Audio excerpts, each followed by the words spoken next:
it's Dave in Real Life, and welcome to another weekly wrestling review of SmackDown and AEW. I'm going to start off with AEW, which started off with a tag team gauntlet match, which pitted the Natural Nightmares, Young Bucks, FTR, and the Best Friends. In the first match, the Young Bucks beat the Natural Nightmares, then faced off against Best Friends. Best Friends won, and then finally it was a battle between Best Friends and FTR to find out who's going to be the number one contenders for the AEW tag team titles. FTR won out in the end, beating Best Friends. Yeah, this was a really good way of highlighting a really good tag division. One thing that AEW has got and knows how to utilise is their tag division. It's one of the best in wrestling right now, in my opinion. We move on. There's several matches that I want to talk about, which is one is a tables match between Matt Hardy and Sammy Guevara. Yeah, Sammy Guevara wins by slamming Matt through a table. This has been quite an interesting feud. What's been going off on Dynamite for the last couple of weeks. Sammy Guevara is looking super hot at the moment, really getting over, really bright young talent. And it's nice to see that Matt is helping him achieve this with us, the crowd. Also, we had Big Swole facing not one competitor but three, well, 2.5, as Britt Baker would be sat outside ringside after her injury. She took on Penelope Ford and Reba. She beat these two ladies in a fairly decent match. Kind of a mid-card battle, which, yeah, not really that bothered about, to be fair. Another tag match which saw an 8-man tag, which was Lucha Bros and Butcher and the Blade taking on Joey and Janela, Sonny Kiss, Brian Pillman Jr. and Griff Garrison. Yeah, Lucha Bros and Butcher Blade won that match, but these guys had Eddie Kingston in their corner, which is always brilliant.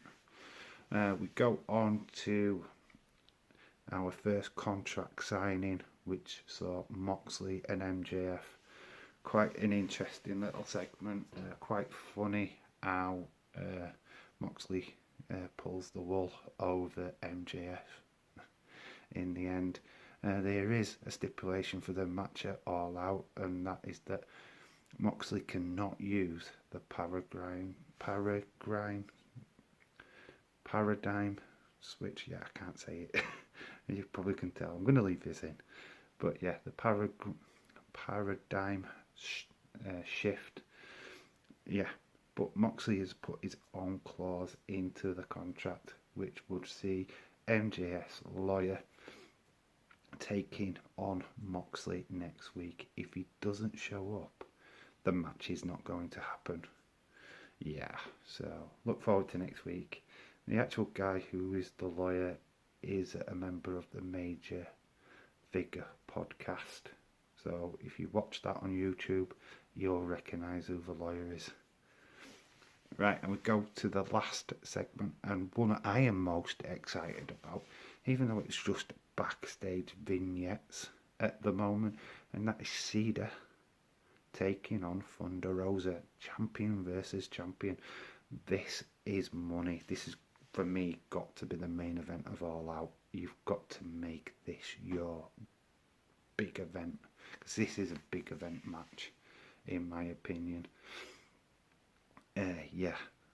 So AEW, if you fail on this, then you're just going to lose so much respect from the fans, because this should be what you're promoting the most, because this match is fire. You've got one of the best female wrestlers in your division in Cedar, and then you've got one of the best indie wrestlers and current NWA World Female Champion in Thunder Rosa. How can you go wrong? How can you not book this the right way? Yes, All Out is, in my opinion, does this match. The rest, not bothered about. This match, I'm very interested in. So yeah, that is AEW Roundup. There was a few other things what happened with Lance Archer, totally destroying Sean Maluta, and then Dark Order extending an invitation to Tay Conte.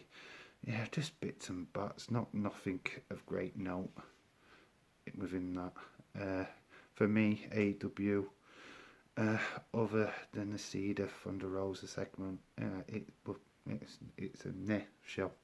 So it gets a 6.5 rating from me. Yeah, but now we go on to SmackDown. Yes, and this starts with a Vince McMahon segment where Adam Pearce goes to his dressing room.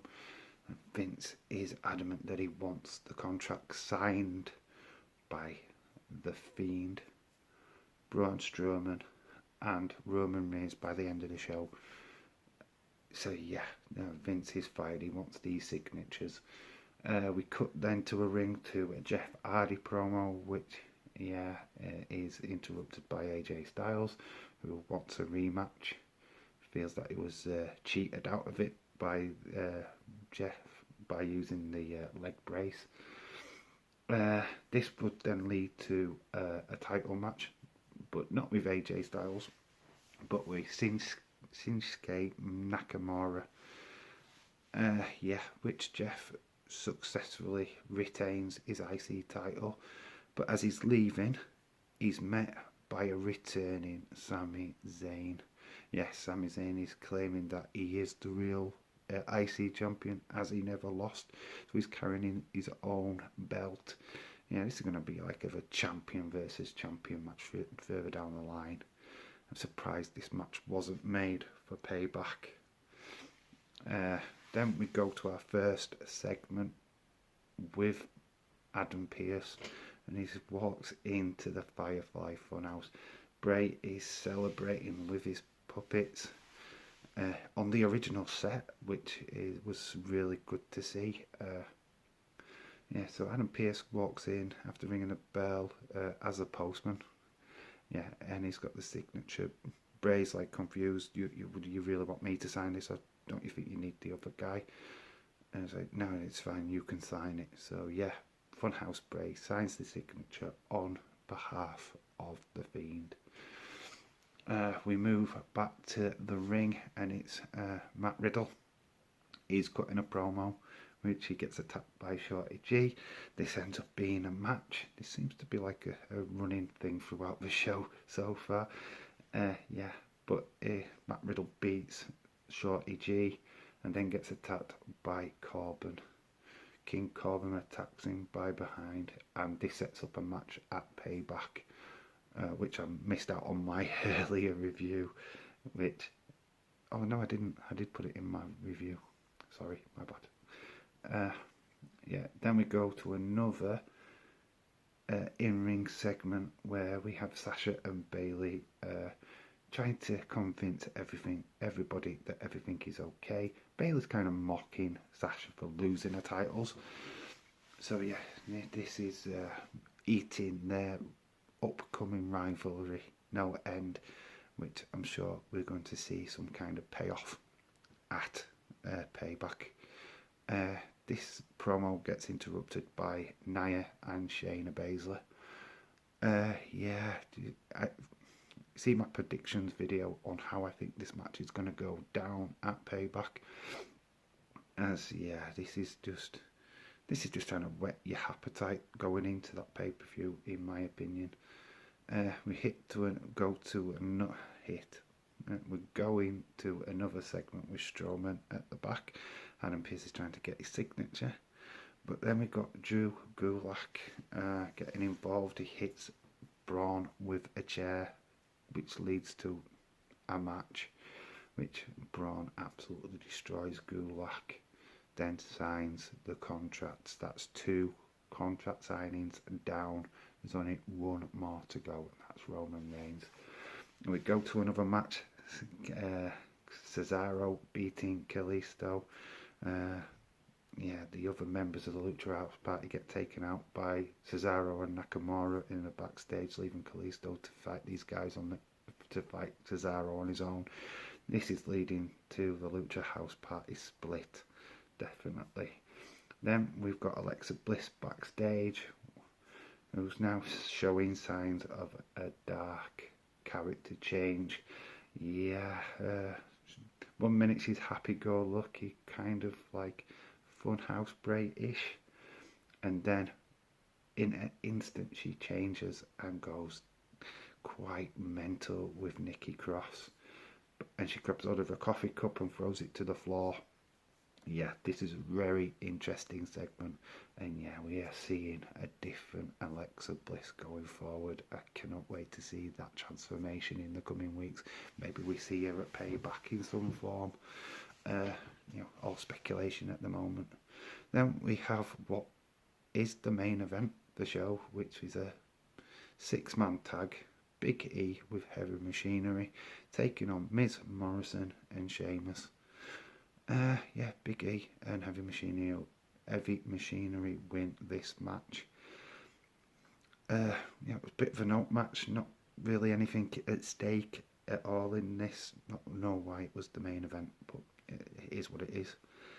But we go to the last segment of the show, which backstage Adam Pearce goes into Roman Reigns' dressing room, where he gets him to sign the contract.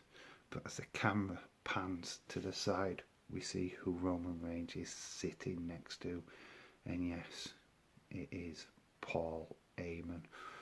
Oh my god.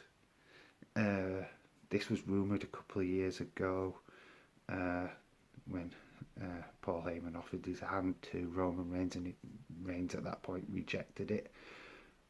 But this time it looks like there is a partnership, and Roman Reigns is now a Paul Heyman guy.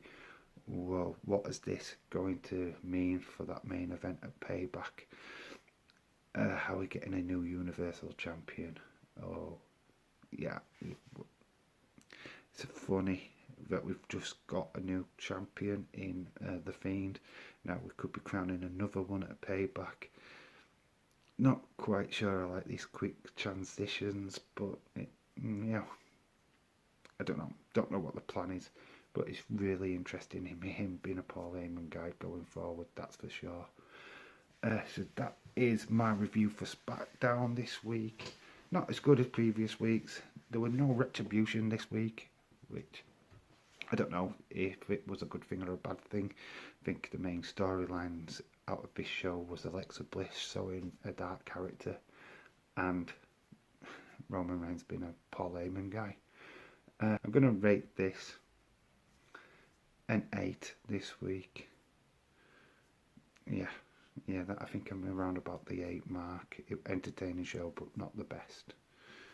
Okay, thank you very much for watching this review. I've been Dave in real life. You, as always, have been awesome.